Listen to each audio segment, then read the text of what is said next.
All right, boom, we're back. Squeeze the Neck podcast. Today I'm Leighton Buzzard, I believe we are. You got that right. We're in far north of Watford, so I'm out of my territory with my new mate, Big Gurjit Gallon, the hype man. How's it Bosh, going, thank man? you for doing Yo, it. Hey. Squeeze it. Yeah. Off tap, it's gone off. Off tap. Okay, yo, round. We didn't plan that. We didn't pre-plan that. Round one. Okay. Yo. As I say, mate, thank you very much for doing No, it. thank you so much. We met recently at Battle of Batsy, I believe. That's right, So yeah, you yeah. was the ring announcer, hype man, as I say. And you was a big character on the night. So Yeah, thank you. It's one of them ones where we've all been to events, and not there's anything wrong with it. That's their job. Where tonight fighting out of the red corner, blah blah, and they're just kind of like part of the fixtures and fittings. Yeah, but yeah. with you was like a part of the show, if you like, weren't you? Do you No, what I mean? appreciate that. I You was there appreciate in it. your glittery jacket and like doing your whole running around the ring bit. So No, I appreciate it. tell us who you are, mate, and what you do now before we get into anything else that you've done. So, yo, it's Scourge, and I do it for the people. Right. Okay. They call me amazing, no depot. Any attempt to take me down are just feeble. I'm indestructible, like a beetle. Damn. How long did it take to practice that one? Yo, don't worry about how long it took, worry about how long it didn't take, you know. Very good. I like it. Yeah, yo, it's Gurjit, and I am the hype man of the show. What it is, I do all different fight events. It could be kickboxing, it could be points fighting, full contact. I've even done taekwondo and even some BJJ. Damn, watch yourself now. Listen. Get some funny ears soon. Yo, listen, I'm looking for some cauliflowers. I'm going to the grocery store. Jesus Christ. Started as we mean to carry on. But let's go back, mate, because as I said to you when I first met you, like we are somewhat north of London, right? Are we close to Luton, somewhere like this? That's today? right, yeah. But you've got a funny accent, mate. Where are you from? Don't you talk about funny business. This is I've the got one real... myself. It's just a different funny Yours accent. is funny. Mine's normal to me. Okay.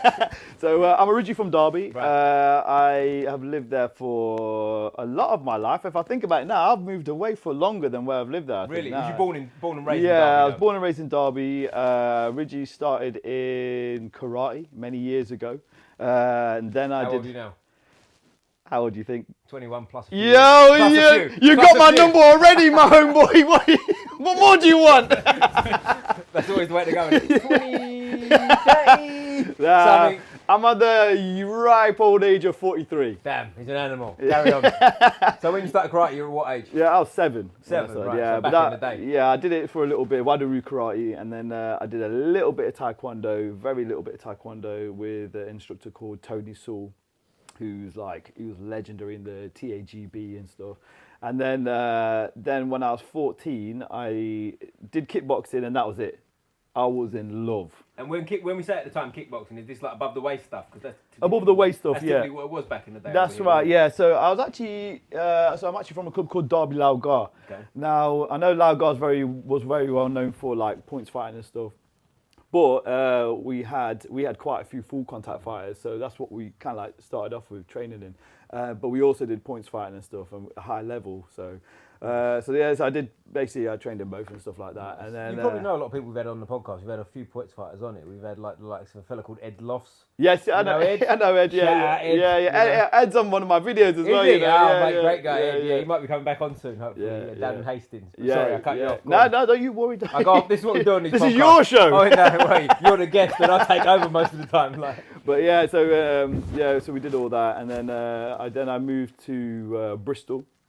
Trained with the Bristol Laogar. So I was already training part of like the British team and stuff like that. And what age were you when you moved away from Derby, mate? I was 19. Oh, so still fairly young, isn't it? To be moving out your area. Yeah, but that's for uni, innit? So I see. I had an opportunity. I was looking at universities and stuff, and I thought, well, I was fighting at a high level. I already won like British titles and stuff like this, and then I was like, well, if I'm going to move, I'm going to use this opportunity to train with others. And I'd already trained with the Bristol guys as well, so then I trained in Bristol with Sean Vieira, Lloyd Allen, and all them guys, and then I was basically the team was called the Bristol Death Squad. Yeah, so you're damn right. You know what I mean? What else? But they were dominating everywhere basically. Right. So and then. Well, how far is Bristol from Derby? Is that in the same sort of ballpark? Or you No. It's quite away. So that's in the West Country. Right. So that was like if I talk about drives wise, it was 2 hours drive basically. Yeah, that's fairly close then, right? Yeah, fairly close. Because to me, when you say Derby, that's like what I've done up there for podcast. Shout out Chantel Reed. And the gym, Chantel, Dwayne Reed's daughter. What was the gym called? Code Red. Code Red. That was the word I was looking for. We was at Code Red up there. So shout out to them guys. But like driving from me in South London to them, That's up north, bro. Do you know what I mean? And Bristol is just like one of them where it's like, it's over there somewhere. Do you know what I mean? So when you say where's Derby to Bristol, I'm like, is it close? Is it not close? They're far from me. You know what I mean? Yeah. So like, so it used to be like 2-hour drive and stuff like that. But then basically I was training with them guys for years. But before I even moved to Bristol, I was already training with them anyway. So I was going down there every so often. They were like really good team and stuff.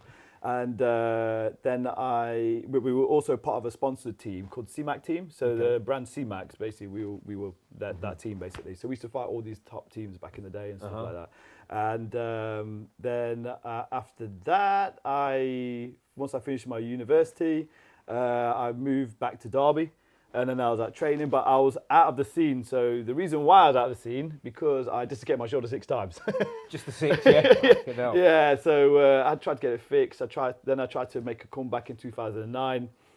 My first tournament back was a tournament called the Wacko British, which is like high-level British title, basically. You know, you've got many associations in it, but that... Wacko's a big one, yeah. That's the one, basically. For points fighting, for sure, to Tommy Sports and stuff. Excuse me. And then... and just to get my shoulder. In the tournament? All the training up to it, I was all good, like feeling strong over it. And I was like, okay, my shoulder's fixed, it's all good.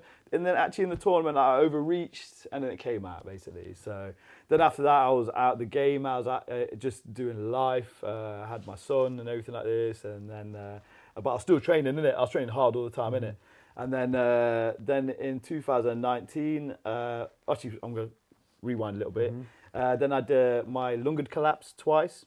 Oh, right. Spontaneously. Yeah, I was going to say we jumped back a bit. yeah. Sorry, a side note. It was quite major, that, yeah. Gee, what happened? So basically, I just woke up and I felt pain in my chest and stuff. I still went to work. I used to work in corporate back in the day. Right, okay. So I went to work in my suit. Yeah. And then I was like I was feeling it big time, but like I was proper fit and healthy, and I was training twice a day. And then I went back home, wasn't too sure what it was. Next day, went to the doctors and they said, we're going to call me the ambulance. And I went to the hospital. They reinflated it, basically. But what happened? Did they find out what was the issue? They said they find it, it's not common, but when they do find it, it's they can find it in young, healthy males, which is crazy. Because I'm a young, healthy male. Yeah. A strapping one at that. I wake up with chest pain, I'm going to be like, fucking hell. So they said they mainly find it in guys who are like proper slim, innit? And okay, I'm now like, 84 kilos, 85 kilos, but my original fighting weight was 69, innit? So, but then again, back then I was still like, 80 kilos, 82 kilos, something like that back then, so when it happened. And then that reinflated, I was fatigued for a year, really struggling with it, and then happened again. And then I had to get it fixed, basically. So I had to go to a private hospital in Middlesex called Harefield Hospital. Okay. And they fixed it. Basically, they removed half my lung and then stuck it to the inner wall of my chest so then it doesn't happen again. Fuck that. So on twice, basically 2 occasions, I felt like I was on my deathbed, basically. They said it was close, both times they said it was close to like the end, basically. So, and how is it now? Have you got restrictions now, or can you just train? Let's put it this way, I run circles around all these youngsters, man. And the shoulder's good? Well, as long as I don't do like crazy stuff, but I spar and stuff like that, so you know what I mean? It's not, basically what it was is I refused to lose. I was like, whatever it is I need to do, anything I need to adapt, anything I need to change in my style, I was going to do it. But not that I compete, but like if somebody steps up, you know what I mean? You want to be able to... Be ready, stay ready. So you do you know what I mean? Right? Do you know what I mean? You say about lungs, the first thing that comes to my mind, I'm sure you've seen it all over the place right now, is Ben Askren. Have you seen what's going on with Ben Askren? Yeah, you know what, when I saw that, I felt his pain, man. Mate, and he's had a double lung replacement. That's is crazy. A complete other level, isn't it? Like, that's crazy. From what I'm not a doctor, believe it or not. No. But then Dr. Jones in the house.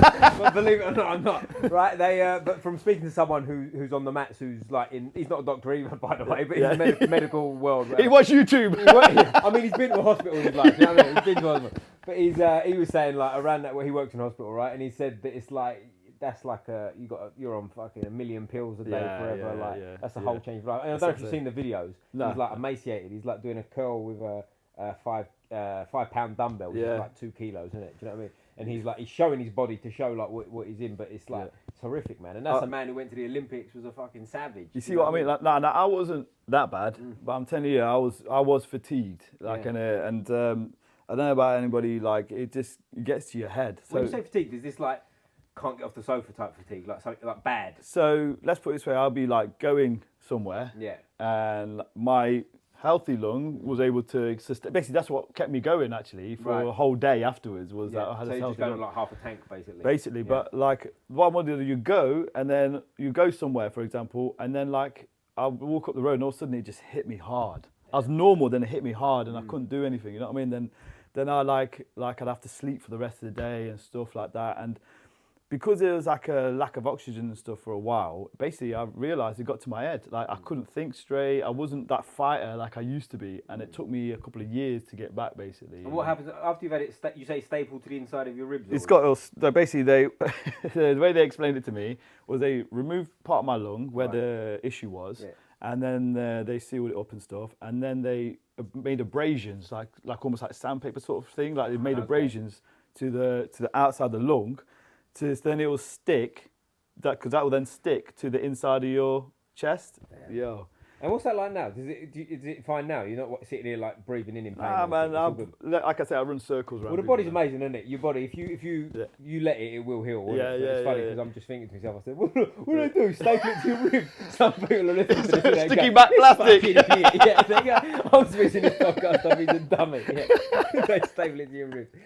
Abrasions, guys. That's what I'm going to say. I'm going to say abrasions. But like you're already at that point. You're not a kid anymore. You're a grown man. So it's like you know, there's pros and cons to that, right? But when I say that, the cons of that is like it's easy to go, fuck, I'm like, I've got this going on. But when you're a kid, it's almost a little bit more like, I guess you'd not realise the gravity of the situation. Nah, do you know what I mean? It was different because it's like I was earning money for my family at the time and stuff like that, and it was like, okay, now I had to take time off work, and you know, I was in the corporate, so I was in the office all the time, innit? So, and then all that happened, and then when I came back, it was just a whole, it was a minefield of craziness, because when I came back, then it was all about, it was like a blame game. Right. So not only was I going through that health thing and trying to get myself back together, then I come back and it was like, there was so much blame game going on while I wasn't there, and then that was stressful and stuff. To be honest, I don't believe in depression.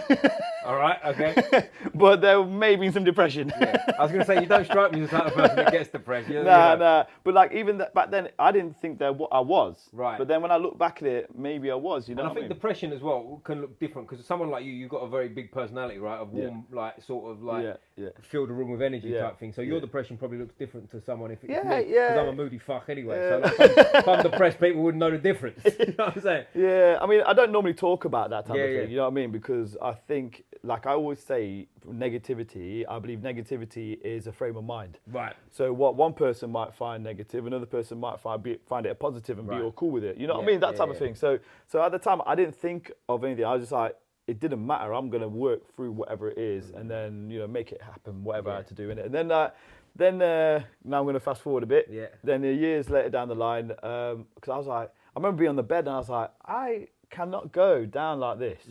I was a fighter at international level and stuff like that, and I was thinking, I cannot go down like this. Like, I'm working in the office and I'm taking this from this chump in the office, that type of stuff, you know what I mean? And I was like, even though I had a good job and stuff like that, but I was like, I think I'm more than this. Like, was you getting the old Gurjit, 10 o'clock, get the teas, mate, go, coffee, large coffee, 2 sugars. You know the thing is, I was actually the guy that would do that.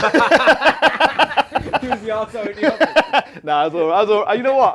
I was nice, basically. Yeah. But the thing is, I've said this before, people take kindness for weakness. Yeah.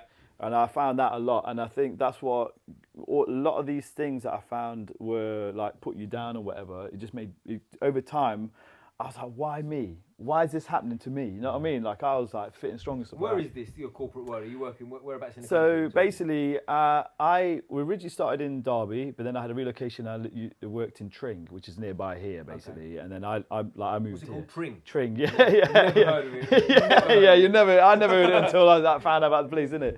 But so basically it was nearby here, basically.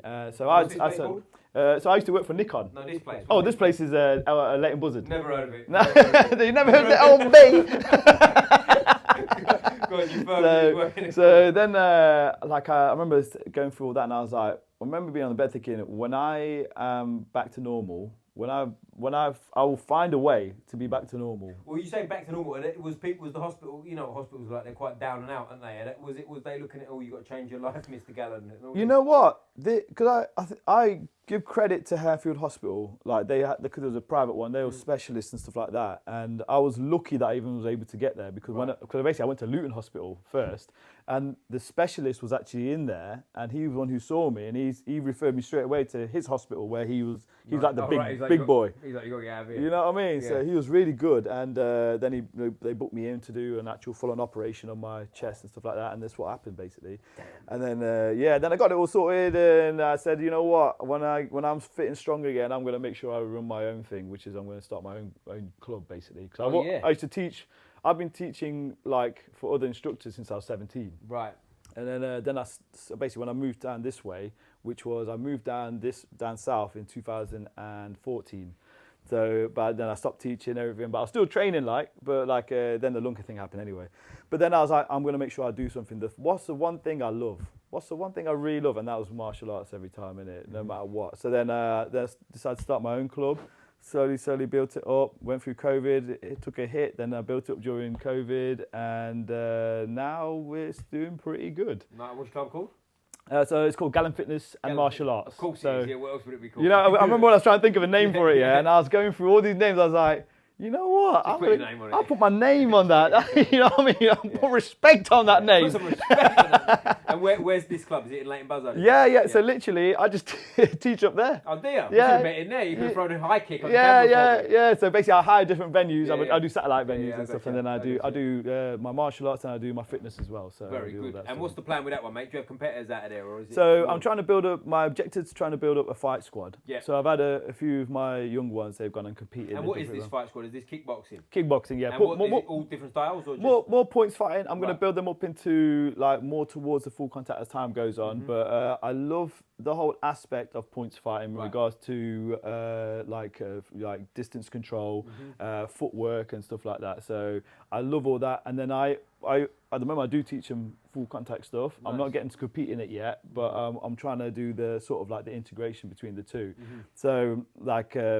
I find it important, basically. Yeah. Like I think there's events like what we've seen, like Karate Combat, and also as I was on Total Combat. Total Combat, shout out, boys. We've had two of their competitors on it. Yeah, Total Combat, wicked one. And that was at the O2, and that was in the Oval. And what there was a big mixture of like what the guys that I see on the tatami side coming into fight, like the points fighters, etc. They're coming to fight, and they were fighting against Thai boxers, MMA guys, and it was great to see. And you know, we've had some great fighters from the tatami world, such as Raymond Daniels, Steve Thompson, and the MVP himself, you know, Michael Venom Page. They've all been there. Yeah. So they're all from that, from the scene that we're from. And you missed that Ed Loft, so you said, Ed Loft. Drop him in. The thing about it is, you already mentioned him. Yeah, well, you dropped him out when it was the big announcement. We've had all the big names. No Ed Loft. You know, we already mentioned him already. He's had too many already, you know. Put him on the side. You stand over there. I'm looking for sponsorship, Ed Lofts. It was almost like, thanks for coming, Ed, but you stay over there. Listen, he's already been in my videos already, you know what I mean? So, but nah, Ed Lofts as well, wicked fighter. Wicked fighter. Ed Lofts, I believe he's a 7-time world champion, if I'm not mistaken. Something ridiculous, you know. Ridiculous, give me one of them, now. Yeah, one he'd do. He could pass one to me, couldn't he? Bless him. But, so like how did you get into the, I was going to say MCing, but you do a bit more than that, really. Hype man. So what was, when I did get back into the martial arts scene after my whole issue and stuff with health and stuff, I came back and I was like, the first thing I need to do is I need to know the rules, because rules change over time, innit? Right. So, and all my guys that were, like I was part of the team with, my ex-coaches and stuff like that, they all moved from an association that I was part of called IAKSA, which was like going on for years, but then all these guys had broke off from them, moved to WACO. Right. And WACO, that was always big, but like it's just got, when I come back on the scene, it was bigger, massive, like that was the one, innit? So then I went to the WACO referees training. So and it was wicked because I met like loads of guys that I knew and loads of guys that I knew of, and some people that I was gonna know very well later on down the line and stuff. And so learned all the current rules and stuff like that. And then from there, I decided I want to do a video. So on my first tournament, I went to go and check out properly. I wonder what kind of video we're talking about here. OnlyFans out now, boy. Settle down. This might be my early exit.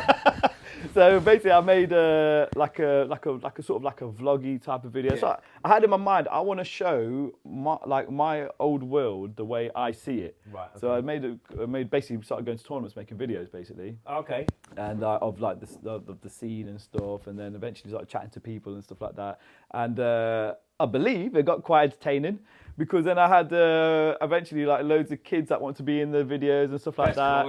Cool, and that showed me, I was like, okay.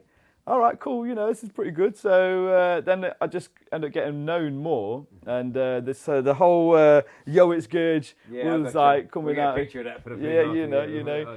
And so I was basically, you know what? Actually, I got you one of these. Actually, I got you a Yo It's Gurj croc charm. Yes, you're damn right. I don't wear crocs because I'm a grown man, but I'll take it with me on my journey.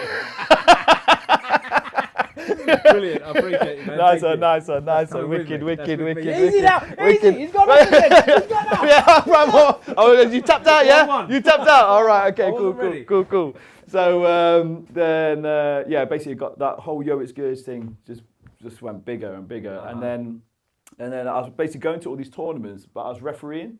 But I was doing videos at the same time as well. So, refereeing? Yeah, no, I mean like, you know, like in between. For sure, concentrate on the fight ref. Yeah, the Google glasses.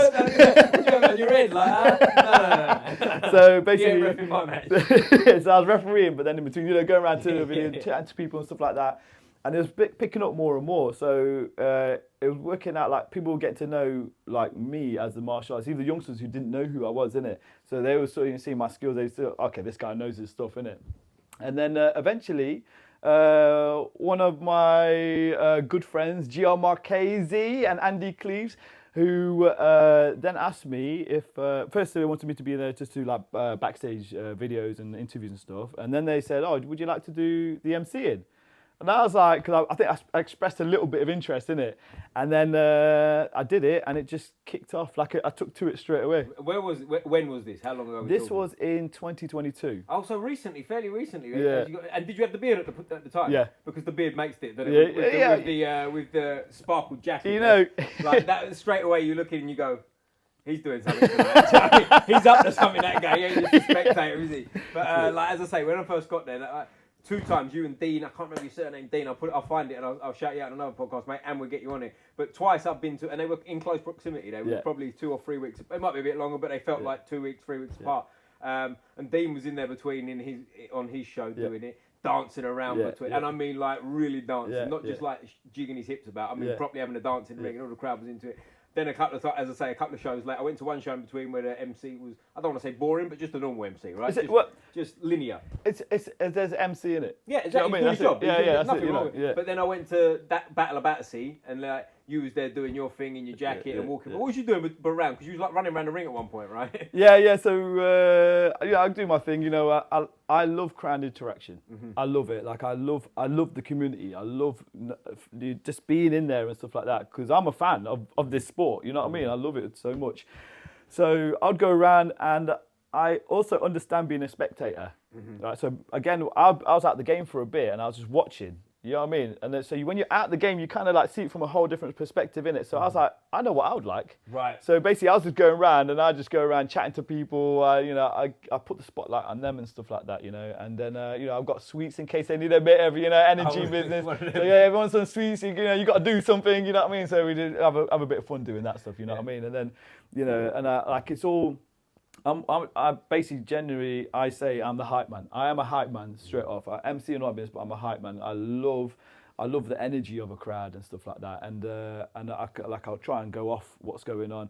They feed me the same way I feed them. Let's put it that way, you know. So and like in order for me to get more out of them, they've got to know me, innit? They can't be like I can't be just go. Imagine right.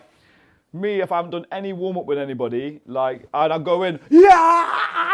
They'd be like, what? So basically, you know, like I go around and I want to get to know people, you know what I mean? You know. Have you had any bad interactions? You had any idiot fans? Because you do get, at fight shows, you do get the odd, you know, blockhead, don't you? negativity is a perspective, my brother. Right, okay. Do you know what I mean? Yeah, like there might have been. Yeah. But you know what I mean? Like people like, oh, give a guy your jacket, like pull the beard, like push you around, like show me your kick. No, I don't work like that. None of that. Did you feel like you wanted to pull my beard when you saw me? I don't want to pull any man's beard. All I'm saying is, look, everyone's respectful. Yeah. It's all good, you know what I mean? I never had to say anything to anybody, you know what I mean? So everybody's cool like that, you know. Cool. Like, in the day, we're all martial artists, innit?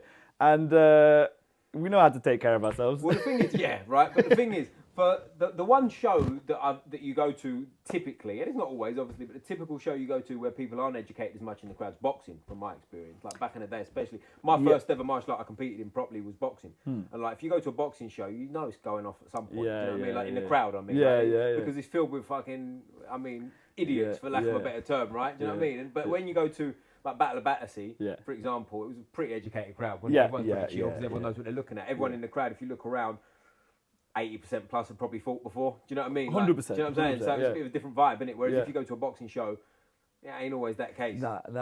I'll tell you, I went to like a semi-licensed boxing event years ago in Derby, and I went by myself. I knew a couple of people there and stuff like that, and I remember I was sitting just by myself in it and just watching. The other guys were coaching and stuff like that down in the ring and all that, and all of a sudden it just like kicked off a little bit. I heard like some chanting going on. And there's a big rivalry between Derby County fans and Nottingham Forest fans, in it. And there was like, you could see him like was on the same balcony as me, in it, and they were all like shouting and chanting at each other, "Oh yeah," you know, all that sort of thing, innit? And then it all kicked off. Yeah. And I was like, okay. And I was like sitting there watching, and they stopped the fight. Yeah, but I get you. I remember seeing it back in the day when I used to watch like Sky Sports and stuff like that. You see it happening in the background and stuff like that. Yeah, constantly. Well, I'll tell you one, the best, I say best, probably worst, depends on the perspective. The best one I was going to say was up in Birmingham at the NEC years ago. Must have been 19, 20. My girlfriend at the time bought me tickets for boxing, two tickets, expecting to come with me to Birmingham to watch these fights. Yeah. No. You listen, I've been at boxing shows like for years. You can't come to this one. I'm going to take a mate with me because of blah blah blah. Yeah. Oh, what? But that's a bit. Listen, I've got to go with my mate because it will be lively. Yeah. Anyway, we go up there, and I don't know if anyone remembers this show. It was a Frank Warren show. I think it was called The Magnificent Seven. It was like James DeGale turning pro early. He's probably his fifth fight or something. You know, like there was a few. Derek Chisora was on the card. Sam Sexton, like that kind of time. 2010, I reckon. Okay. And it just kicked off. Like when I say NEC's big, right? Yeah, so, right. Like, we was here, and the other side they was ripping chairs out. It was all kicking. That's what I'm saying, isn't it? But you can see it because it was a complete other side to us. It's like spreading. So you know when you can see it all kicking off there, but then it's kind of like spreading, and we're like the opposite side. So it's coming our way, and it did settle down. They come on the But it was headaches. I think you get like trying to get a cab back was like disaster. Yeah, you get like football fans there type thing, innit? You know what I mean? Person, but like martial arts in general, look, a lot of people are quite respectable and stuff. And you know what? Like I said, I love the community. You know, everybody generally, I find, want to support. If you're good at what you do, they want to support you. You know what I mean? I think so for the most part, definitely. But like you pure kickboxing, have you ever dabbled in any grappling or any other? Yeah, so I used to do a bit of self-defense stuff. Did you? Which side, bro? Yeah, I mean, don't hit me with an Aikido, bro. So Lao Gar, which is the club that I'm from, is kung fu based, innit? Right. But we also had the sort of like grappling style, not quite like Jiu Jitsu, but like the locks and the holds and stuff like that. Yeah. So I used to just do that there and stuff like that, cool. Which I really enjoyed and stuff. The only reason why I stopped doing it, again, my shoulder dislocated. I didn't want to get locked up and then it come out. Shoulder, That's how you got replaced. I know, you know what I mean, And then and just like I did various other things like obviously kung fu, because at the club, and then I did a bit of Muay Thai as well and stuff like that. So I tried different things, and even Tai Chi. Did you? Yeah, Tai Chi. Oh wow. Okay. I got to say, as slow as it looks, it's a great way to learn about energy flow. Do you know what I mean? I'm sure you learn it in Jiu Jitsu because you got to read somebody's body, innit? And you got close contact with it. When it comes to Tai Chi, it's like I always say flow versus force, innit? So somebody with their force, you kind of like evade it in some way. I'm an expert at Tai Chi, by the way, but... No, I've done a bit of Tai Chi over the years. Okay. But when I say done a bit of Tai Chi, I mean a few sessions here. Yeah, same as, yeah. Do you know what I mean? Not that I can't claim to know Tai Chi. No, exactly. Show me your best Tai Chi move, it'll be a tough day. You know what I'm saying? But I appreciate it for what it is. Where it lost me, I was doing it at a place in Twickenham, and it was in a gym I was training in, right? Just part of it. Oh, I've lost my mic. Fuck. There it is. Oh, there you go. When you knock me off, shit, I've lost myself for the last 10 minutes. So I did a bit of Tai Chi in Twickenham, right? In a gym I was just training in, and they had a Tai Chi class, and I went a couple of times and it was good. But the third time he started doing this guy, he was going like, right, so when someone punches, block, and you're all right, that's it, forget it, I'm gone. But yeah, it is what it is, isn't it? I think there's benefits to all martial arts if you take them for what they are. Yeah, I mean, I think, like, again, when I look at, like, events like Total Combat, Karate Combat and stuff, and you get, like, traditional martial artists who come in and have a go, and you can tell the difference whether you are really a fighter or you're just learning the art. Like, I always say to people, like obviously we train in what we train in, and I've done the traditional martial arts, but I don't think traditional martial arts is bad at all, right? I just think some traditional martial artists martial arts instructors are not the best, because, for example, when I look at my instructor, who's teaching Kung Fu, by the way, who's teaching Kung Fu, in fact, both my instructor Raiko Dokic in Derby and Sean Vieira in Bristol, both of them, kickboxing, Kung Fu, also work the doors. Right. They know what the deal is, you know what I mean? So you end up learning it, and because they actually practice it in a real way. Well, that's the problem with a lot of traditional martial artists. They're deluded is the word, isn't it? Do you know what I mean? They think it's going to work, and then you look at them and you go, I don't think it's going to work. Yeah, again, I have no problem with traditional martial arts. I love traditional martial arts. This is where we got a lot of our foundations from. But I think that some traditional martial arts instructors who have no clue or actually experience of what goes on out there. Yeah, exactly. That's the issue. How are you going to know? You know what I mean? You know, like I used to work the doors for a few years and stuff like that, and I remember at a very young age as well. And you end up putting it into practice. You have to, right? Exactly. So I've taught. That's a good point, because I teach some people, some not older people as in they're old, but going into their 50s and whatever. Like I might teach their kids, and then I teach them a little bit after. Like you could call it self-defense. I don't put it down as self-defense. I just teach them what I do, a bit of everything of what I've sort of experienced. And sometimes you get these guys that are they're in the corporate world, some of them, right? And they come out with like, what happens if I do this move? Yeah. What happens if I do this? And it's a bit of a show and tell. So when I first started, I'd be like, well, I'll do that, or I'd do X, Y, Z, whatever, fill in the gap. But then over time, you do sort of realise there's an element of they're looking for an answer that you can give them a tricky move, like grab the little finger and twist them, and so you got to kind of like break it down more into sort of like fundamentals, if you like, for lack of a better term. A good place to start for me would always be a jab, right? Jab someone in the face nice and solid. It's a good place to start, isn't it? 100%. You know, because like in the jiu-jitsu world, I'm a jiu-jitsu guy. Don't get me wrong. I do it all the time. I teach it and blah blah, but there is some jiu-jitsu guys that are deluded. There was a video going around the other day where they was asking some jiu-jitsu guys that are quite small, do you think you could beat a prime Mike Tyson in a fight? And they were going, yeah. And I'm looking at it going, no, you fucking wouldn't. Are you crazy? You ever seen a high-level fighter up close? You think like your jiu-jitsu that you do in the dojo is going to work there? I mean, it will, don't get me wrong, but like he might also punch you in the face. Do you know what I mean? It ain't just a case of, I beat him. Yeah, I mean, like I always say to everybody, I like when I teach all my lot as well, and they do talk about self-defense and stuff like that, and obviously I'm teaching kickboxing and that, and they ask me like, what would you do and stuff like that, and like, would you use kickboxing? I've been asked that so many times. Would you use kickboxing in this? And I say, the first thing I'm going to use, I ain't using no kickboxing, I'm using boxing straight off. I go, because my hands are the first thing. I don't know if the floor is slippy, I don't know I don't know what the environment's like. So the first thing, I'm going to test them out with what I've got here, you know what I mean? Well, a head kick's hard to throw on the street. That's what I'm saying. What you said, not because it's hard to throw, but the slippy side of things, That's right? what I'm saying. You don't want to throw a kick, you're done you're bummed, you know what I mean? Yeah. But I get that totally. But I think the word self-defense has been kind of like tarnished, isn't it? Like if you say to someone, like with the best of intent, if I say, "Would you do it for a living?" You go, "I teach self-defense." My eyes already start to roll. Do you know what I mean? I go, "Fucking hell!" Even if what you teach is like proper stuff, the fact that you said self-defense, there's sort of a stigma with it, isn't there? Where you go, he's going to do some wrist twisting shit that don't work. Do you know what I mean? It's all self-defense, though, isn't it? Really, it is, but that's what I'm saying. The word itself's been kind of tarnished, isn't it? Yeah, do you know what I mean? Yeah, you see quite a few videos out. And stuff like that. And by the way, I do love those videos. Oh, they're brilliant. They're brilliant. Have you seen the lady in the pink gi? Yeah, I've signed up. Yeah, I'm married to her. Yeah. I've got my wife. Yeah. I got my pink gi ready. But you know the video I'm talking about, where she's showing how to defend the choke. Come on, bro, come on. But you know what? I think about even with her, right? She's got the best intentions. She's trying to give some people an idea. She might have a few problems, that woman. Mate, right? Listen. Hey. Listen, I bought the pinky, right? I've got a 12-month subscription, yeah. Don't put me on. Hey. There might be some damage issues going on with that one. Stop it. But, you know, like, even, so this is what I used to do when I was younger. Like, I used to hate on certain martial artists, you know. Some people used to come through and I'd be like, oh, I used to batter them back in the day. Or look how are they getting so successful? I was a hater. I was a hater because I wasn't doing it, you know what I mean? Right, yeah. It was during that small period of time where I was like I said, my head was in a different place, you know. And then I remember at the time I was like looking at him, and one of my mates who was like started teaching everything, and I was hating, and I was like, you know what? But he's doing it. He's doing it right, yeah. I went to fight at a high level, and I'm not doing it.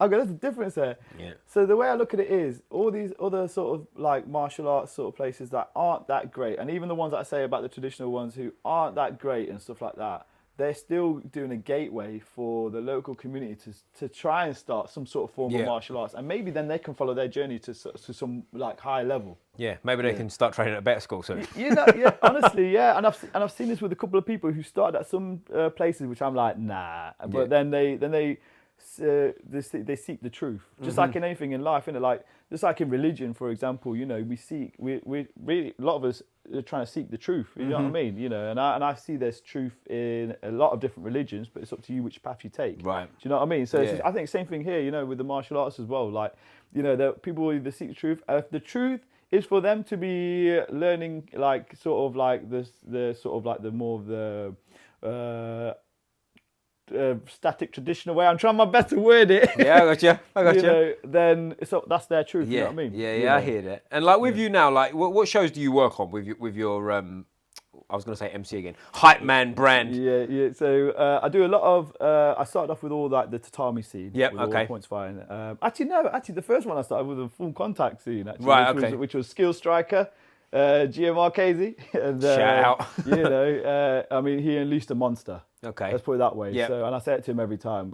Every time I've gone further up, I said, "You've unleashed a monster." And on your first show, was you already doing what you're doing, or was you a bit more linear on the I first was show? still hyped. Yeah. I was still hyped, that's for sure, because I already started my videos and stuff like that. Right. So yeah, I got you. People get to know me anyway, but I'm more crazier as time gone on. Right. That's for sure. We all get more crazy as time goes on, bro. We all get more crazy. Yeah. But how did you get hooked up with Victor at Battle of Battersea? So I met him at another show called Battle of Nights. Okay. And what it was, I got booked by Richard Todd, who is now the president of UK WKU. Okay. So he booked me for that, and then I met all them guys there. And then I believe the Battle of Battersea's got like some sort of conjunction with Battle of Nights. Okay. And then they asked me if I like to be booked on that one, and I took it, and he absolutely loved it. So that's good. I'm booked for the next one as well. Very good. Shout out Victor. I've known Victor for years. Much love to all them guys, and seriously, and much love to all the promoters that have been booking me and seen something like in me to give to their show. You know what I mean? So, and like I love it. And a lot of the time when I go to a lot of shows, like I'm not trying to distinguish myself different to other MCs or whatever. I know a lot of the fighters. I know a lot of the fighters. I followed a lot of the fighters, and I love this sport so much that I'm genuine fan of everything. You know what I mean? That's interesting, yeah, because a lot of guys don't come. A lot of guys that do a lot of jobs around the fight game, they've never fought themselves, which I find quite not strange, but like. Do you know where I'm coming from? They've come from a different world to come into that one. Whereas like someone who's fought themselves and now is doing something in the fight game, that makes sense, doesn't it? Yeah, Do you know what I mean? Like they kind of know the game inside and out. So you're just doing a specific job on something you've been around anyway. Yeah, but I mean, fair play to the other MCs. I'm sure they're fans. Of course, yeah. Fans, you know what I mean? But like, fair play to them that they've also found something. They're like, you know what? I could do something with this. You know, I can't fault a person who decides I am going to do something and I'm going to do my best out of it. Yeah, you know absolutely. I fully commend that for sure. Yeah, you know what I mean? absolutely. So like I see that, and I've, to be honest, I've not even met any MCs. Have you not? None. You're the only one. No, I'm not I've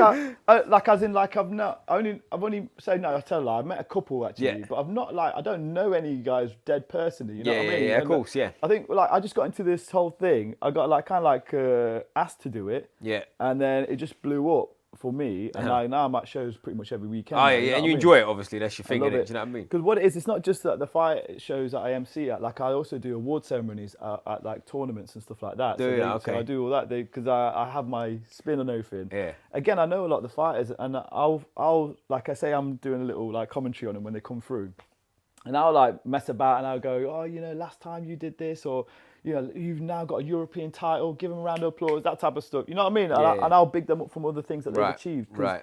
I follow the sport, you know what I mean? That's cool. You know, and if I don't know you, trust me, I will find out everything about you eventually for sure, because I want to know. There'll be a time when I will be shouting you, and when I shout you, I'm telling you, I want to be shouting you like I'm your proud dad. You know what I mean? Is that right? Yeah. Honestly, like I'm proud of our sport and what we're doing here. You know, and you know, because it's not just a sport thing. It's not punching and kicking, not just punching and kicking in the face. It's not just squeezing somebody's neck. It's not just like anything like that. Do you know what I mean? We've got a community here. Like look how we met. Yeah, exactly. You know what I mean? Yeah. And now we're here, my brother. You Man, know what I mean? yes, get your fucking what? Fucking what? You know, you got me. You blocked me. 2-1.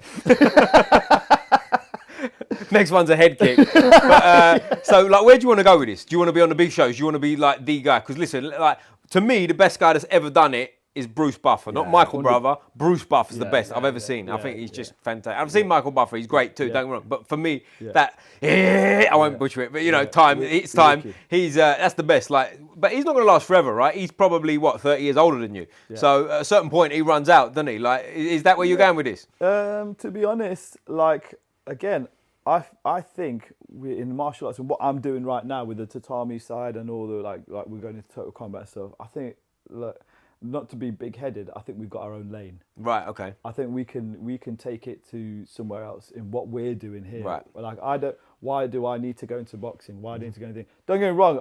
I much love to anybody that decides that this is the guy we want on our show, and I'll fully appreciate 100%. But the way I look at it is like any of these shows, I'm going to give you 110% of me. Yeah. 110%. I ain't going to be like, oh, I'm going to be, I've done a couple of shows where I just read off the script, and that is 100% cool. That makes it easier for me, to be honest. Yeah.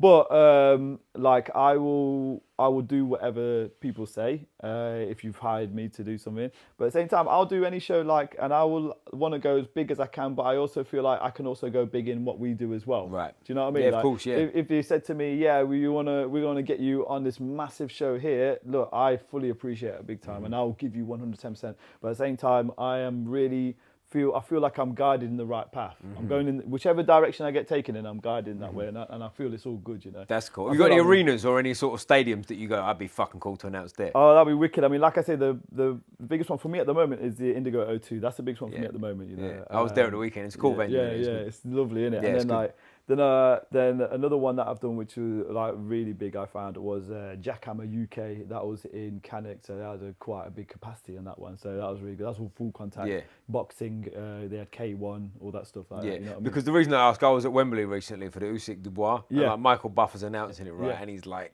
tiny because the stadium's massive, but like.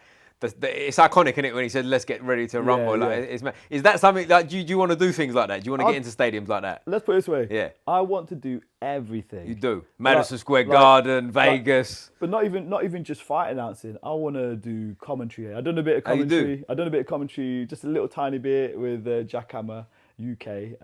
But like, I want to do that. I want to do voiceovers. If there's acting, I want to do acting. I want to do everything. Literally, I think.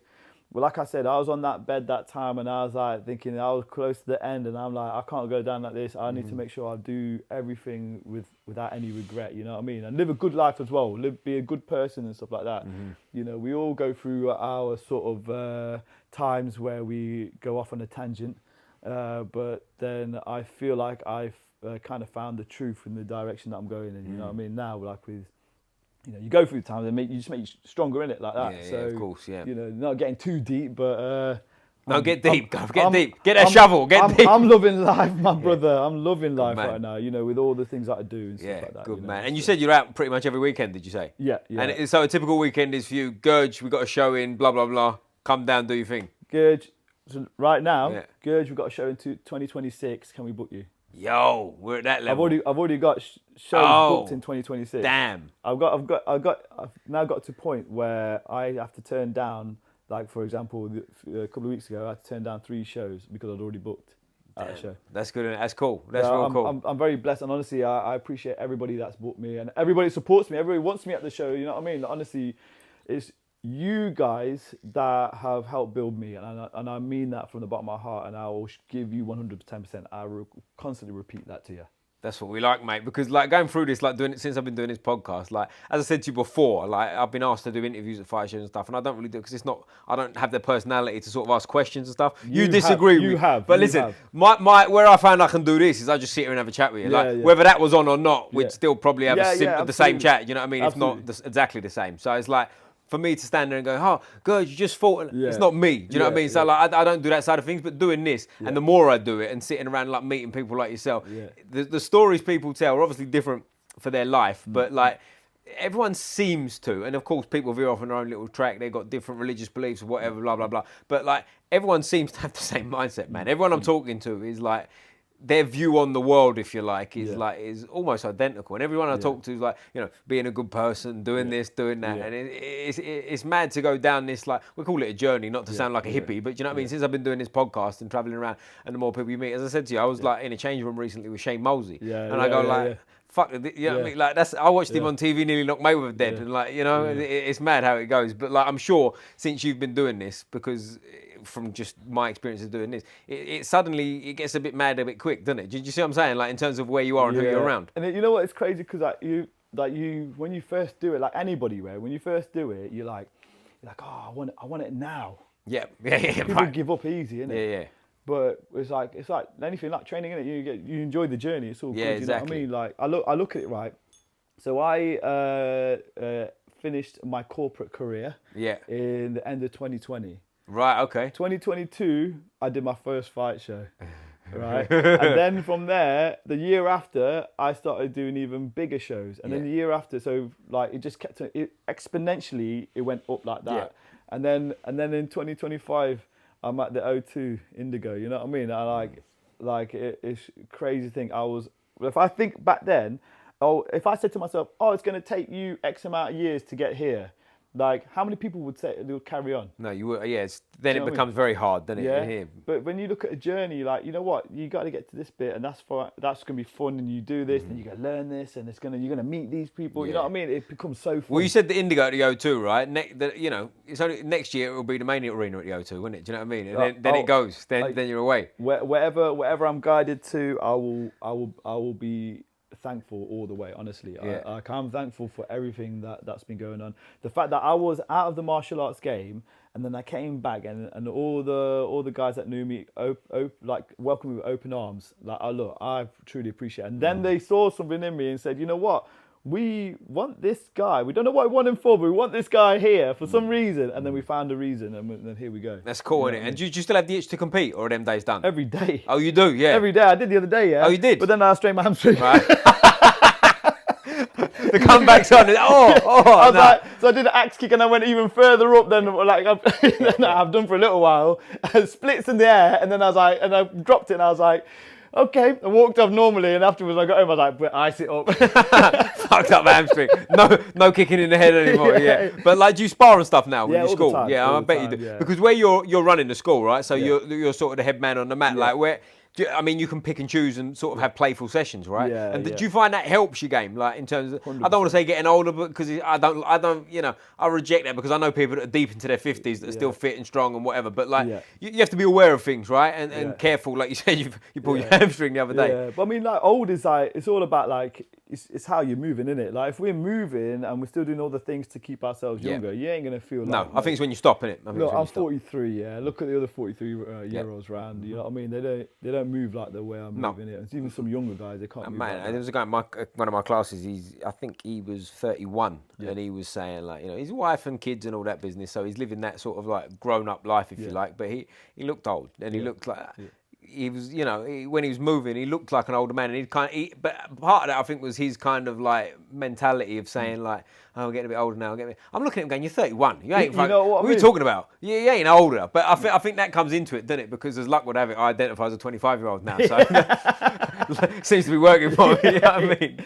Yeah, I mean, definitely, I've got the itch for fighting all the time, and like maybe maybe I might step on the tatami, not in the ring yet, but maybe on the tatami. Well, maybe we could get you to announce your own fight. That'd be super cool. You'd be the first man ever to do that, right?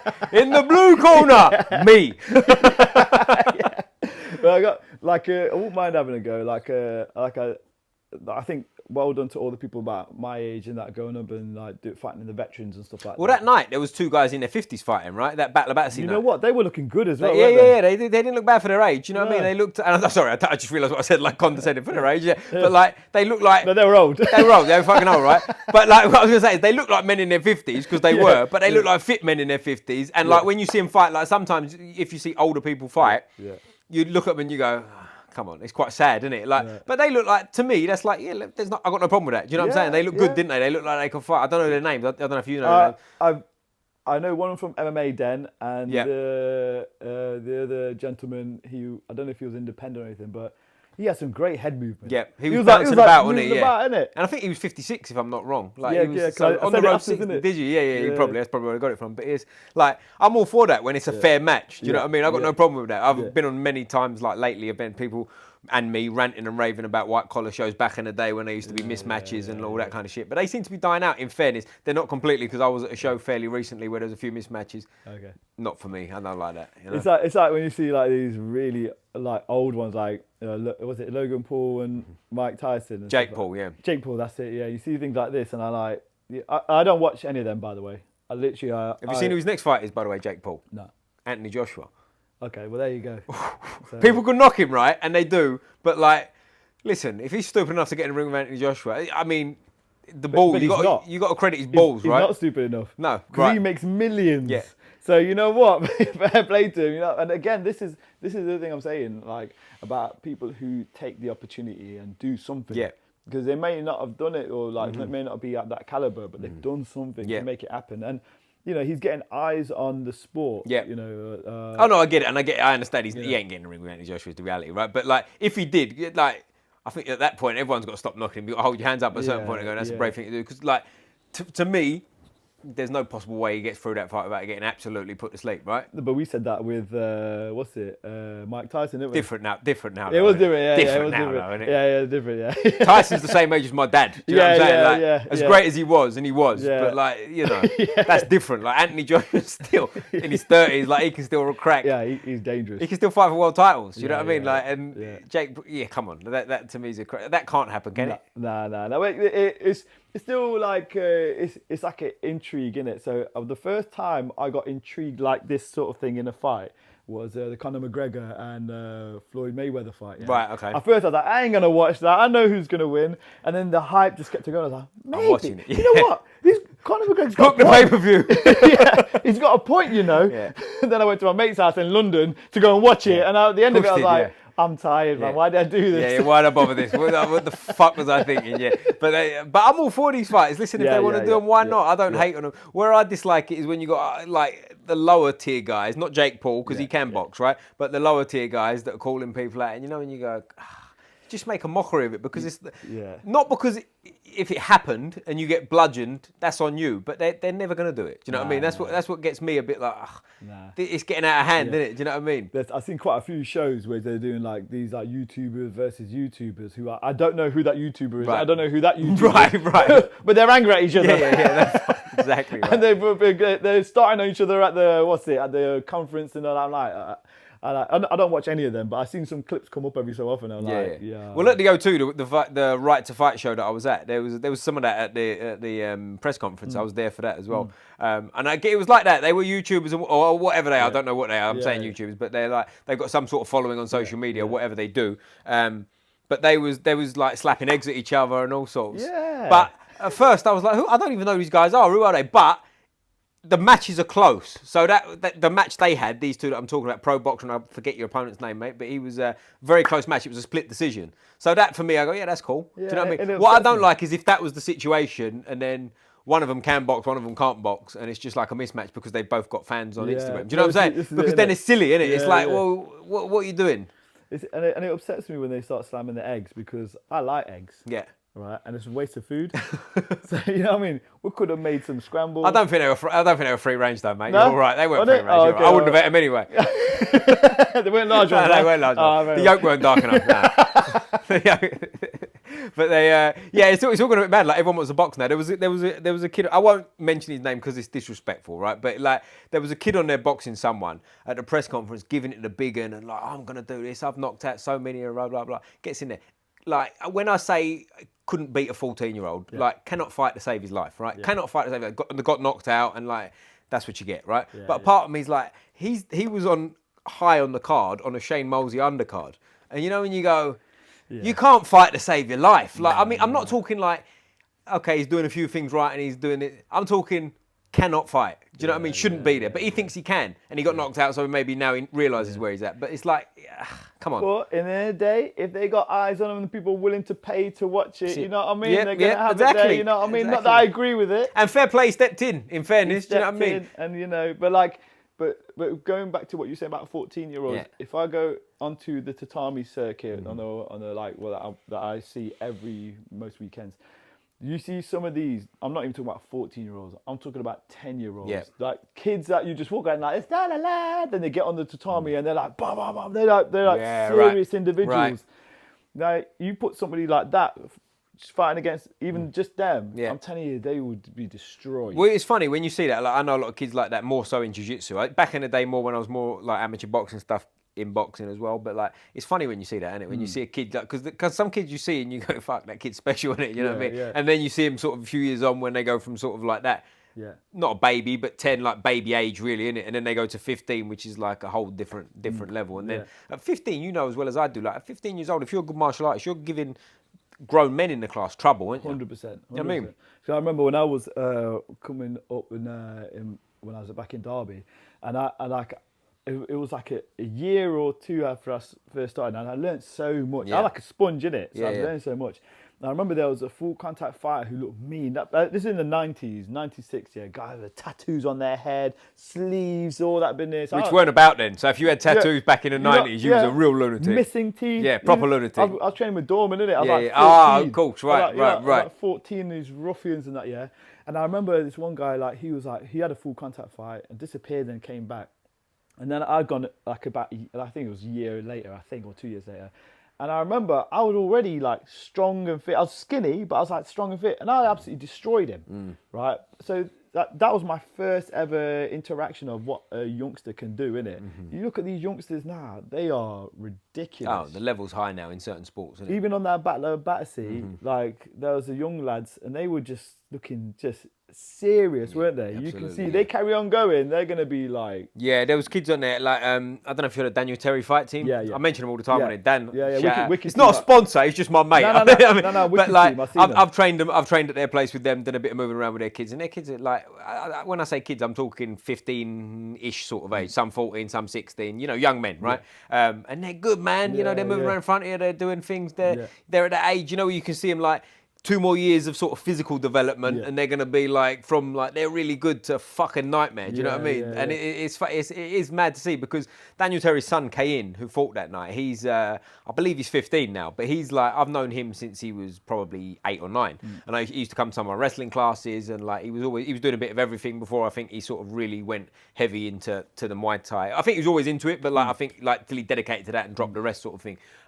Which is so it's mad to see now because like as I say, a 9-year-old kid coming to your class, little sweet innocent, like knows nothing, and now he's 15, he's kicking people in the face and dangerous. Dangerous. And like you know, his dad was a European champion in Muay Thai. Do you know what I mean? So he comes from the stock. His mum's a pro fighter. Do you know what I mean? So the whole he's in that world, right? He goes to Thailand. Every time I look on Instagram, he's in Thailand, like doing his thing, you know. And I think this is another important thing, like so.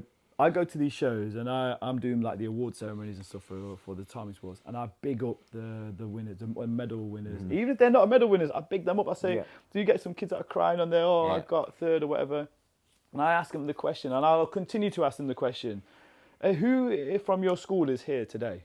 And they'll go, nobody. Yep. And I'll go, so you're already better than anybody at your school already, who they are not even stepping in here. I go, look how good you are. I go, you carry on going, you'll see what happens in it. And I'll try and big them up as much as I can because the sport is like the kids are our future in the sport, innit? If we lose them, our sport is going to dissipate over time, innit? And maybe another country might get even better fighters because they're putting the work in. You know what I mean? But it's funny because it goes quick as well. Not to sound like an old man here, but like 20 years ago, like being at that age, you're looking at men that were sort of 28 and thinking like, not that they're finished, but like that's.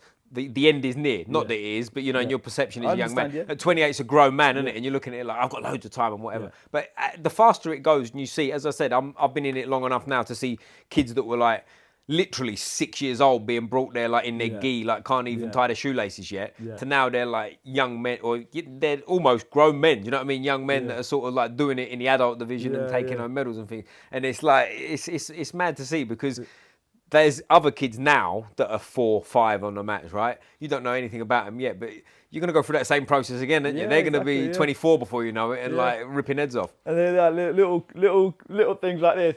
La la. Yeah. And then the next thing you see him choking out somebody. Yeah. They're like cute little killers. Well, what's mad as well, there's a lot of kids you see like that as well. I've known many kids that are in boxing and in Jiu Jitsu that are like, they come in, they're not really that interested. They're there because their mum and dad makes them, but they stick with it. And then it turns at a certain point, they get to sort of their teens and the fucking wheels start turning. Do you know what I mean? And suddenly they do love it and they're there every day and they start going on. And I've got to big up the parents for this. Yeah. The parents also, you are a major part of our martial arts world. You guys are the ones that like push your children to stick into the art that we're doing, you know?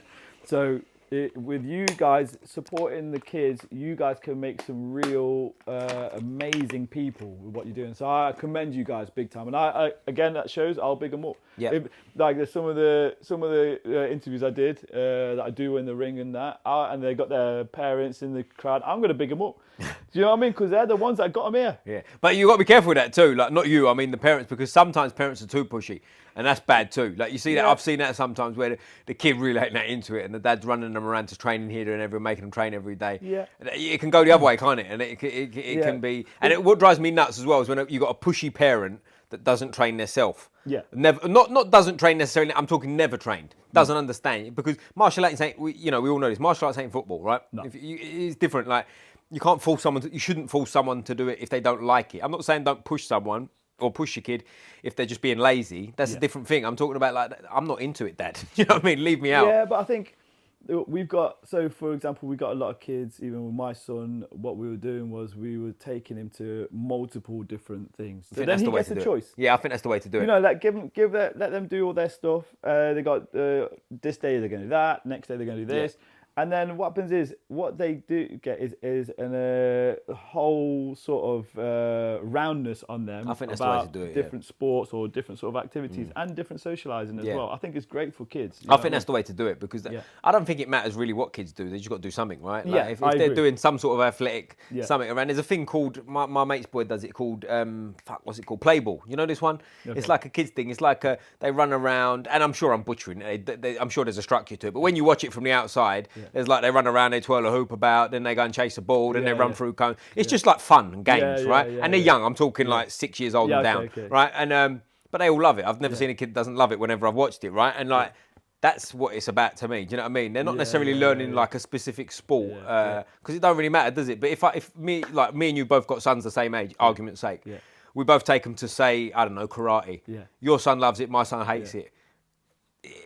Your son should be doing it more than mine, in my opinion. I know people will say you got to push kids, but I think they have if they both like it and one's being lazy. But I'm going to be real. I think martial arts is the best thing for anybody. I'm 100% about that. You know what I mean? And I get what you're saying with the push side of it. I think is a certain amount you can push them into. If it's an activity that's going to attend, it's all good. Just do that, innit? As long as they're attending something, as long as they're socialising and stuff like that. Right. But I think to say to them, there's no choice about it. We're going to make you part of the fight team, and you don't like fighting. Silly, you know what I mean? Yeah, silly. As long as you're doing something in that, I think is good. You know what I mean? Like football. Yeah.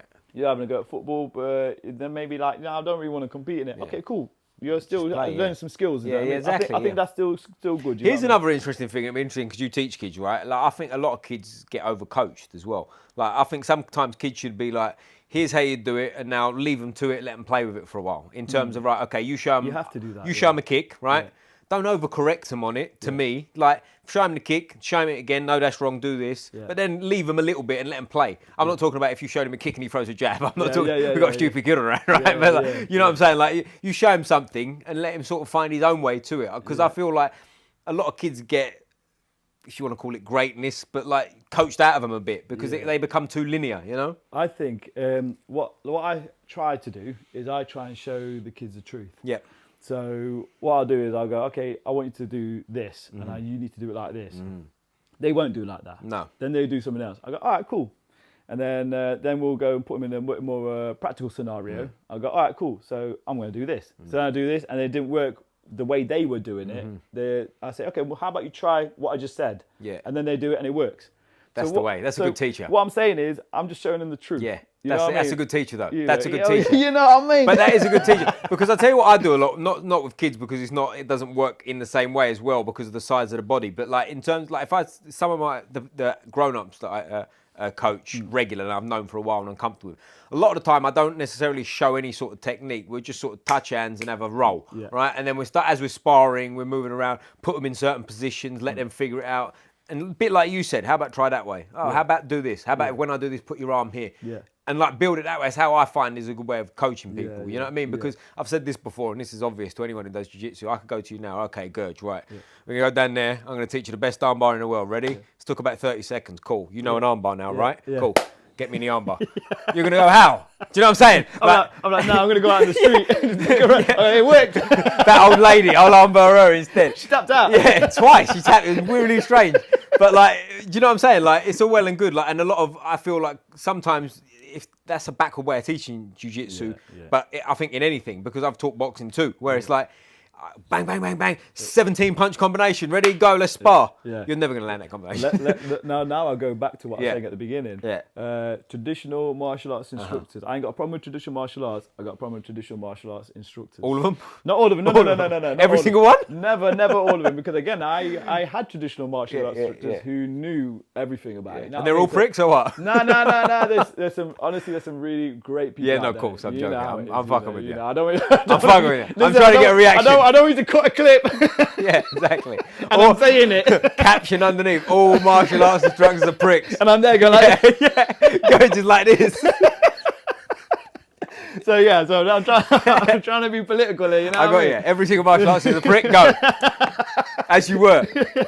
So like I said, it is about the way they teach in it. You know what I mean? You know, like I think sometimes some people can be deluded. Like I've seen some guys come through. Now this is the reason why I say it so much is because I've seen some guys who get taught and then they get put into a tournament, and they get put into a tournament with high level fighters. And that one particular person who thought he was great because he'd been learning all this stuff and all that, and then tries to do it in a tournament where there's high-level fighters who are just moving with head movement and all that business, and he gets destroyed.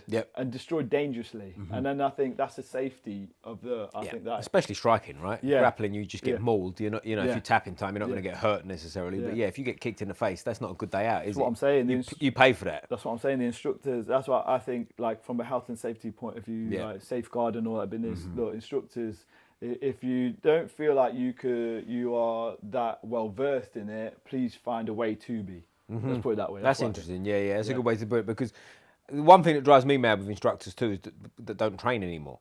Like, it doesn't happen in jiu-jitsu. It doesn't happen in, like, what I'd call real martial arts, right? In terms of, like, competitive martial arts. Everyone that's there that's coaching pretty much more or less has fought before, right? I mean, it'd be very difficult to coach without it. But there's a lot of coaches, like, in some of these martial arts, I've told the story about Hapkido before when I went to a Hapkido club. Right? You don't spar. Like, it's like, how you know if you're any good at this if you don't spar? Like, there was young kids in the class that were 14, 15, that were black belts, that I'm not exaggerating. At the time, I'd never done Hapkido before. I've only ever done one class now. But on my first ever class, I felt like I was better at Hapkido than them. Do you know what I'm saying? I'm not saying I couldn't. I'm not putting it in like, well, I think I could have took them. I mean, doing what they do, you've shown me it once, I'm probably better than you at it already, because this is bullshit, right? Do you know what I'm saying? And I'm not talking about Hapkido as a whole. I'm talking about the particular place I went to. It was just weird. The whole place was like cult-like and weird. Well, I'm a kicker. Yeah. I like to kick a lot, yeah.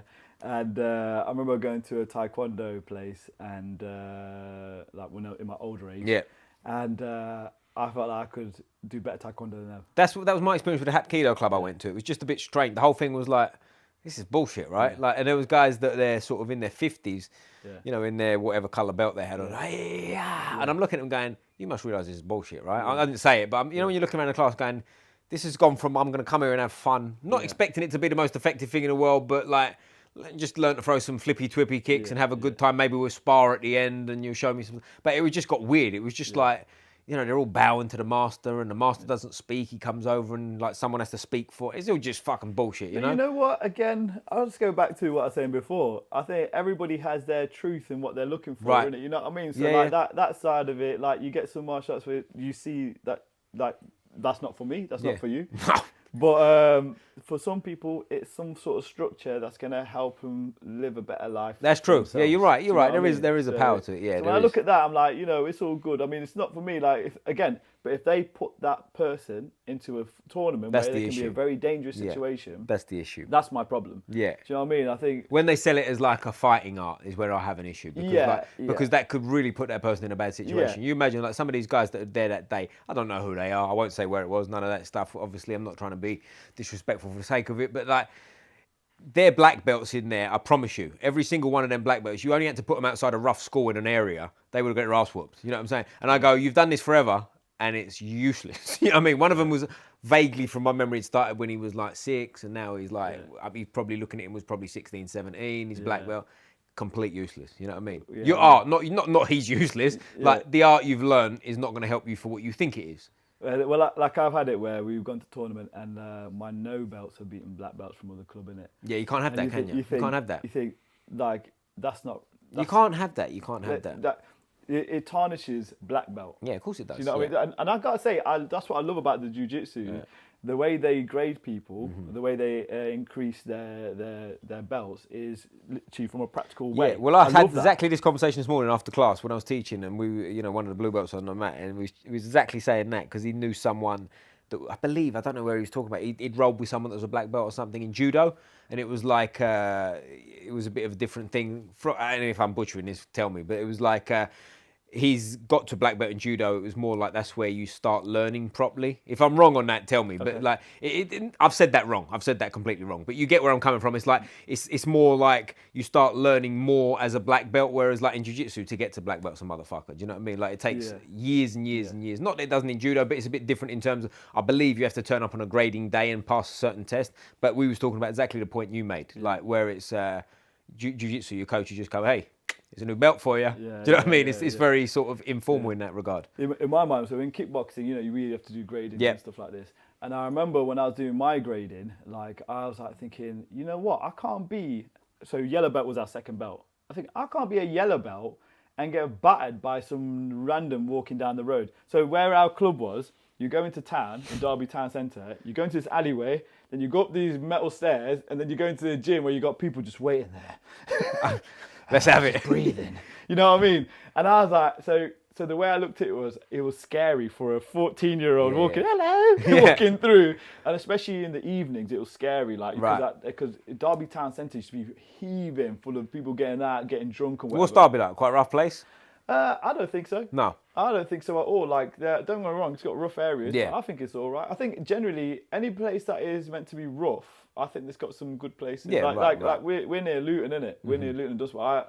I've seen some rough places there, but I've also seen some nice places there. Yeah, right. I mean? So I think it just depends in it a lot of time. But yeah, I think Derby's generally all right. Yeah, really. Derby was very nice when I was there. I had a nice time in Derby. Admittedly, I was only there one night, 2 days, one night. But enough. Yeah. Saw Pride Park and I was out there. So like I look at this stuff and I say I'm walking through and I was a young lad, innit? So when I was training in the evening, I was like 15, something like that. I was still a skinny guy. And I remember these big hench guys walking through and I'm thinking, if it kicks off now, nobody's around with me, I'm going to get, like, I felt wary. I felt like maybe I could get battered just from the size-wise, innit? Yeah, right. So I had in my mind, whatever belt I get, I better be that belt. I better be that belt 100% because I don't want to get battered by some random random skinhead walking down, you know what I mean? That's interesting, yeah. You know, so like even the way I look at it this way, so even the way I grade my guys, they're only my highest grade right now is only white belt because my club is still quite new. Yeah. Right, so I'm still trying to get them to a sort of grading system that I truly believe in. But that's good, man. I think that's really good. Like, because there's nothing worse than going. you know, whether it's rolling or sparring or whatever art you're doing with a belt that's higher than you, but you're better than them. Because I go, that's not on. I mean, it's good for you at the time. Don't get me wrong, but for them, it's terrible. Like, I mean, and that's not to say, listen, if you're, let's say, if you're a blue belt, you can't tap a higher belt in jiu-jitsu. Of course you can, but you shouldn't be better than them. Do you know what I'm saying? Like, if you're rolling with them and tapping them all the time, do you know what I mean? It's not on. Like, I'm not. Again, if a blue belt taps, let's say, a purple belt, a brown belt, every once in a while, because you're sparring a lot and you know, you're trying things. Oh shit, well done, mate. You caught me with that. That's fine. There's no. That doesn't mean that the higher belt's no good or that the blue belt's better than them. But if they're constantly, every time you roll, that blue belt's tapping you, you go, right, is it? Probably shouldn't have this belt. Do you know what I mean? What does the belt mean then? Exactly. It's a waste of time. So like the way I'm trying to work it with my guys is that I'm trying to make it so if you go onto the fight scene, the tatami scene, whatever, the ring or whatever, and you fight your particular category, you better be able to hold yourself in that category. If you get demolished, are you really that great? Do you know what I mean? And I've seen this so many times, and I'm like, it's just like, again, let's go back to the instructor. Well, the instructor should be well versed enough to be able to do this. You know what I mean? You know, I think people should be, not held back's the wrong word, but I think people, by the time you get a new belt, you should be like, yes, you definitely deserve that belt. Not like, is he ready? Yeah, I'll give him it. Do you know what I mean? That to me shouldn't be, because it just waters down the standard, doesn't it? Like the whole thing going forward. Like to me, if you get to a belt of any martial art, again, like I've only ever got belts and been graded in jiu-jitsu, right? Like, but I've been around other stuff and whatever. And there's obviously no belts in boxing, so it doesn't work. Well, this is my point as well. But we'll hit that. We'll hit that in a minute. But it's like, it should be like the standard of, let's say, blue, purple, brown, black. Once you achieve them, to me, that should be, you should be held back longer if that's what it takes. If it takes you, I'm going to go extreme, but let's say it takes you from starting to getting your black belt in jiu-jitsu 25 years. If that's how long it takes, that's how long it takes. Do you know what I mean? That should be now and forever. We shouldn't go on that it's like, but he's been here like 15 years, he deserves it. No, he don't deserve it because he ain't good enough. This is my point. Is a belt, I want my belts to be skill level, not achievement level. Right, 100%. Do you know what I mean? So that's what it is. Yeah, you know? As in, go, show me. We're going to spar, don't get battered by the white belt coming in. Do you know what I'm saying? I believe that. But what was your point on the boxing? No belt. So like boxing, you look at it, there's no belts in boxing, but them guys can fight. Like from when they right early on, they teach them such great skill level with the head movement, footwork, and all that. It's fantastic. And so I was like looking at that, and I was like, I like this. Thai boxing. Is there any grades in Thai boxing? No. Some people do it, don't they? Some people do it, but it's not real. It's not it's not from Thailand. No, in Thailand they don't do it. It's just like boxing, isn't it? You know? And also in Thailand, like over here, they do like N class, A class, all that kind of stuff. They in Thailand, there's none of that. You're fighting bare elbows and shins straight away. That's what I'm saying, innit? Like, I'm not saying that we have to be that extreme here. Like, I think we're in a different sort of society over here, but I think we can grade, but I think it's got to be real. Because I know, again, I'm looking at my lot, and if I send them out to fight, they better be safe. But it's like you said, that it should just be how you can do effectiveness. Like, do you know what I mean? It should be, if you're ready, you get the belt. If you're not, you don't. Shouldn't be, because I think a lot of clubs fall into the, how long have you been here? You're signing up again? Good, here's another belt. They're out there, aren't they? Do you know what I mean? Not jiu-jitsu as much, because there's less belts, right? There's only 3 belts, really. You start at white and black belts after, so it's really blue. You know what I mean? Blue, purple, brown. I think that stuff's got to change, innit? And the conditioning behind it. So I look at I got my belt like when I did kickboxing. I got my belt like 5 years after, but I was like going hardcore, and I had that mentality that I want to be of that level. And I was fighting, and I was winning British titles. So I was like, all right, cool, so I'm all right. But don't get me wrong. I think it takes time because you got to condition, but then again, I've been doing karate since I was 7, stuff like that. You know what I mean? So it's like. So all this stuff, I think your body needs conditioning, your mind needs conditioning, your emotions need conditioning. You know what I mean? It takes time, innit? You know what I mean? To be a black belt. You know what I mean? It's an interesting thing because, like, when I started jiu-jitsu, like, times were a bit different in terms of it weren't as big. It was, but like not like it is now and how many people do it. When I started, like, if there was a black belt on the mat, it was like, whoa. You know what I mean? Might as well have been an alien. You know what I mean? Now I'm exaggerating a little bit because I didn't start jiu-jitsu 30 years ago in London when it was like there was only 2 schools or whatever. But like if there was a black belt on the mat, my instructor was a black belt, but like if there was a black belt on the mat, it was a big deal. Do you know what I mean? It was like who's he? Listen, mate, I've signed up. I'm getting my pink belt. Yeah, I've already got my pinky ready. With what's her name? Elsie. Elsie, a teacher. Yo, we're sorting it out. Don't worry about that. Elsie's going to grade me quick, son. Elsie grade me quick. But like going forward, mate, you said you got the itch to compete. Are you going to compete again? Probably not. Probably not. I'll probably get hurt and then not be able to teach. Right, shoulder pulls that. Yeah, I got you. But nah, I mean, don't get me wrong. There's part of me that what really wants to, like everybody in it. You know what I mean? You know, but you know, like I teach all the time. And, right. Yeah, I hear that. But what's your sort of vision with the school? What do you want to do with it? So I'm about 100 students, something like that. Damn, so, okay, so it's real. It's a big thing. It's legit. Yeah, but like it's a mixture of all my like kickboxing and my fitness classes. Yeah, you know okay. what I mean? So all together. So what I'm trying to do is just keep doing it, you know. Like again, I feel like I'm going in the right direction. Do you want to get your own place and have your own fight team and all that business going forward? That's what I'm building right now. Right, I'm trying to build. That's my objective. Yeah. It's not about grade or anything. My objective is to build a fight squad. Right. I want to build fighters who are not only dominating the Tommy side of it. I want them to be dominating the full contact side of it and stuff like that. You know what I mean? I want to take them somewhere to a different level. You know. And I was very blessed in the fact that I had great people around me that were teaching me, and I just want to do the same for these guys. Nice. Innit, you know, so that's what I'm trying to do, really. You know, Are you staying in Leighton, Buzzard, or whatever the place is that I've never heard of called? LB. LB. Shout out the LB massive. Yeah, this is where I'm going to settle. I want to start building more classes in Milton Keynes as well. How far is that from here? It's only like 20 minutes. Oh, is it? I've heard of Milton Keynes. Yeah, Leighton Buzzard. When you sent me that, I was like, you sure? You know He's making this up now, and he fucking Leighton Buzzard.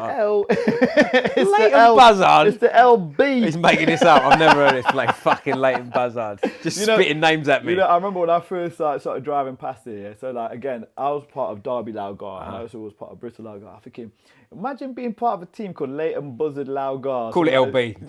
Cut your losses. Call it LB. So basically, I called my club Gallon FMA Martial Arts.